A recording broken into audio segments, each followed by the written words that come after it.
What's going on, guys? It's your boy LQ, Mr. Real Deal Fantasy HQ. Fire content only. Fire fact, let there be flames. Yes, really cool stuff. But today you were here, you see the face, you know the case. We were talking about drop them, hold them. Some guys that need to be just let go. Let it go. Just drop them. Get them out of your way. Bench warmers. So there's also guys that you need to hold on just a little bit longer. Just hold on just a little bit longer. Things will be better, hopefully. So don't want to waste any more time, so let's get right into the episode.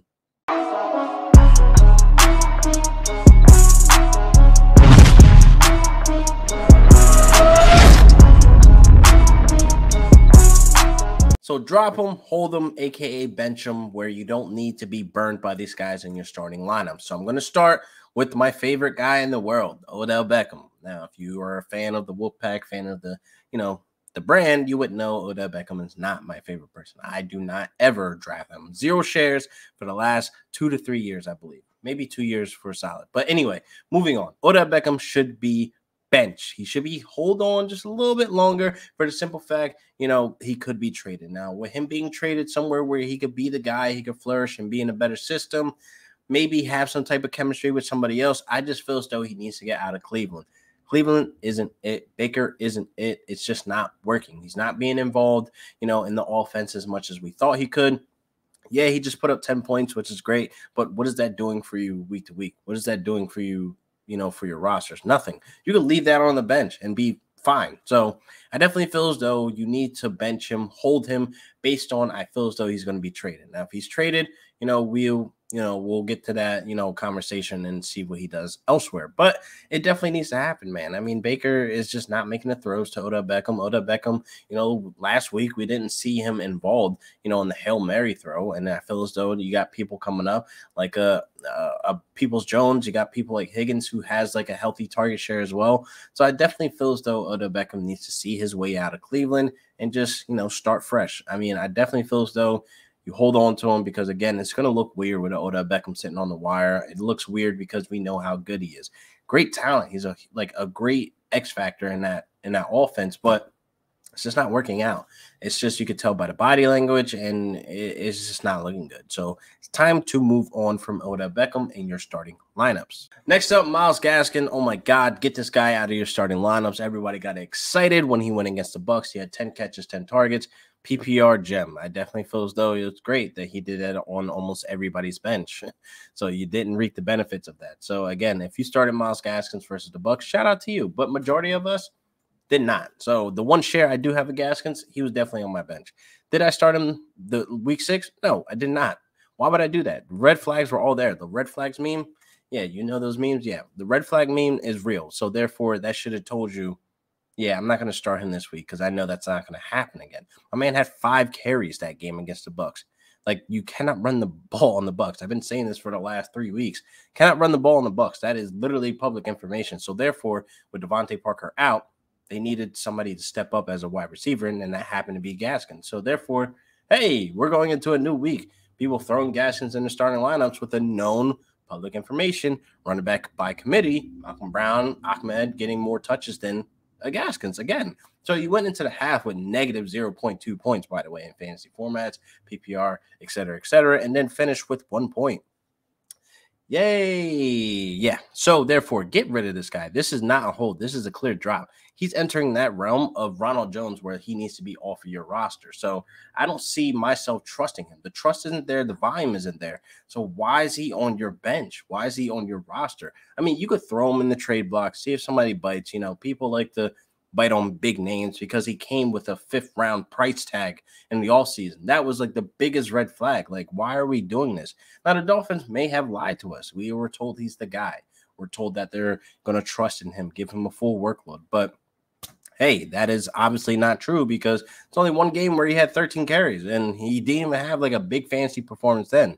So I definitely feel as though so many games with single-digit carries, so many games where he's not being targeted out of the backfield, so many games where he's giving us 1, 2, 5 points. Like, no, get him out of here, drop him, get out of here with the zombies, just bench warmers, because they're not going to show up and show out. Bye weeks are here, people. I don't know if people know.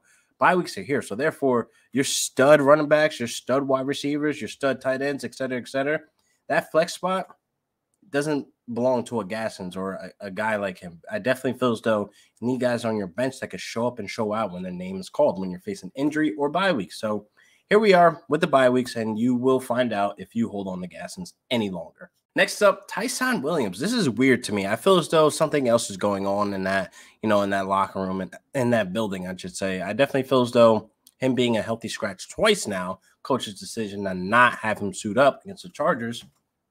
It's like, man, what's going on? So it's rumored to say they're benching him because, his blocking assignments he can't pick up. His pass blocking isn't great, which is very important for a running back that be able to be on the field at all times. But it's a little weird seeing a Devontae Freeman, a Latavius Murray, and a Le'Veon Bell getting all these opportunities because we thought these guys were washed. I mean, they kind of are washed. They're not, making huge noise, but they look okay. They're doing their job. They're getting opportunities, some looks from other teams so they could sign next year. Or, I can honestly only see Latavius Murray staying with the Ravens next year, even with the Gus Bus coming back, even with, a J.K. Dobbins coming back. He's probably like the only one out of this entire group coming back next week. So, next year. Wow, next year. So I definitely feel as though Williams, for me, definitely a drop, man. I think he's not going to be active, even with Latavius Murray dealing with an ankle injury right now that may sideline him. So therefore, they're going to go into the week with Devontae Freeman and Le'Veon Bell. So who knows if Williams will make any type of big impact, because it's like, okay, well, if he's a healthy scratch twice now, it's not like with Murray being injured, Williams is going to jump back in to be that RB1 and put up big fantasy points. You know what I mean? They're still going to have this four-headed, monster. I'm not going to say monster. I would say puppy, the three-headed puppy, they got going on, because Lamar Jackson's still the alpha there with the running game, of course. But I feel as though you could drop Williams. There's no need to hold on to him. He's definitely taking a roster spot. Guys that are on the wire that could definitely fill in that flex spot or even a running back spot. Running back injuries are happening every single week. So, yeah, we're in the shit. Now, an interesting drop him, hold him here. I definitely feel as though Jamal Williams is on a lot of people benches because a lot of people went out week 2 to go pick him up after his week 1 performance, which is great. But it just hasn't been that since then. It's been 6 weeks since we've seen a Jamal Williams, big point game. And I definitely feel as though it's a lot of people on the fence about dropping him or holding him. I say hold him tight based on Swift having this groin injury that's lingering. I'm not saying he's hurt right now. He's playing like a top 10 running back, but at any point Swift goes down and he's missing time, Jamal Williams is going to step right into that usage, right into that workload, and have that PPR upside because he can do the same job as Swift. We've seen it week 1, and I definitely feel as though Anthony Lynn is just going to lean on, Williams to have that workload that Swift had if he faces injury. So I'm holding Williams for dear life because I can see Williams definitely turning up in December, playoff run. I definitely feel as though if Swift faces injury, obviously Williams comes in as that true RB1 stud that we know he can be, man. Week 1 was just a glimpse, man. I think he could do this week to week. It's just that now Swift is getting momentum. Swift is being more effective, which is fine, which is great. The 1-2 punch is still there. Williams, man, I'm telling you, if Swift goes down, Williams jumps into that RB1 spot for me. Now, this next guy, Jalen Reagor, man. A lot of people went out and got him after week 1, and then we haven't seen shit after that. 14% target share, so it's not like anything crazy where, you're dropping a guy off and you're like, oh, well, he has to buy him. No, man. It looks disgusting to have him in starting lineups. I've seen a lot of people put him in starting lineups, hoping for the best because based off of matchups and stuff like that, but it's disgusting. He only had 1 game that was fantasy relevant at that, so I don't understand why so many people have him on the roster. Please get rid of him. If you have him on your bench, just drop him because he's never going to be able to step up for you for if you're facing injury with a stud wide receiver or if you're going to try to put him in your flex for a bye week. No, he's just going to burn you. So find other options out there because there is. Now, if you go back and watch the waiver wire video that I just put out, you'll know who to pick up instead of a Jalen Reagor sitting on your bench. So therefore, get Reagor out of here, man. He is basically, he's the guy that goes out there just to draw, the pass interference. He had like 95 yards in penalties, but 0 yards receiving. Ain't that something? But again, if he's on your bench, get rid of him, man. He's not turning up anytime soon. I definitely feel as though Dallas Goedert, Devontae Smith, those are the 2, volume share guys there. So there's no reason to have Reagor on your bench. Now, last but not least, man, Laviska Shenault. He had the hottest the hottest hot boy summer of the hype train, and I definitely believe that it's coming to a halt for a lot of fantasy managers, and I understand it. It's a little frustrating to see Tavon Austin out there getting some reps, getting some targets, and then the week where he had 5 catches, 5 targets, and Shenault only had 1 catch for 58 yards, and that happened in the 4th quarter. But again, I can understand the frustration, but do not drop Laviska Shenault. Hold on for dear life.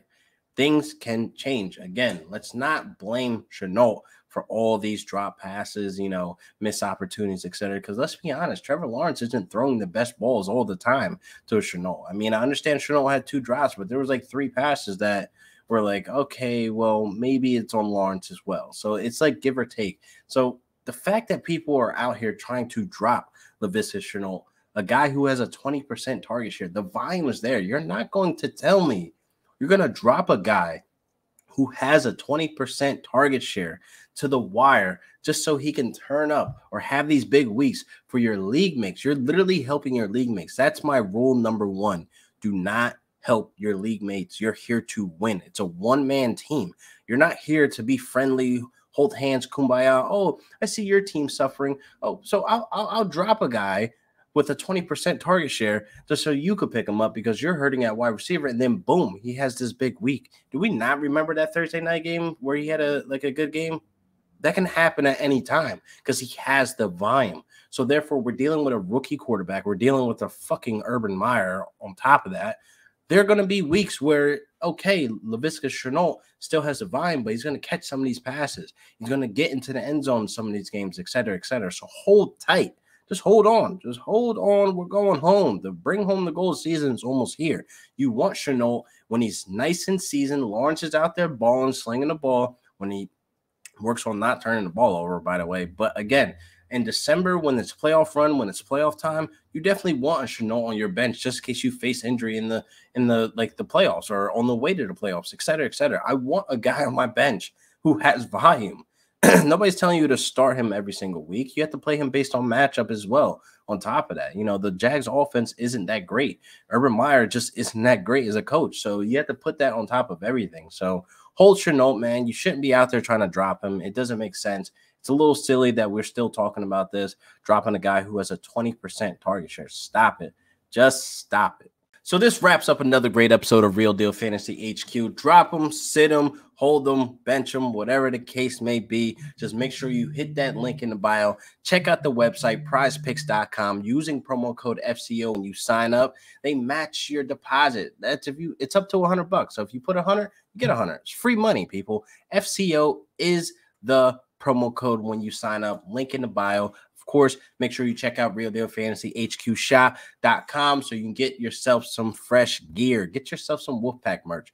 Join the Wolfpack, of course. Hit that like and subscribe button. Leave a comment below on what you guys think about the episode. And I'll see you guys next week for another great episode of Real Deal Fantasy HQ with your boy LQ. Peace.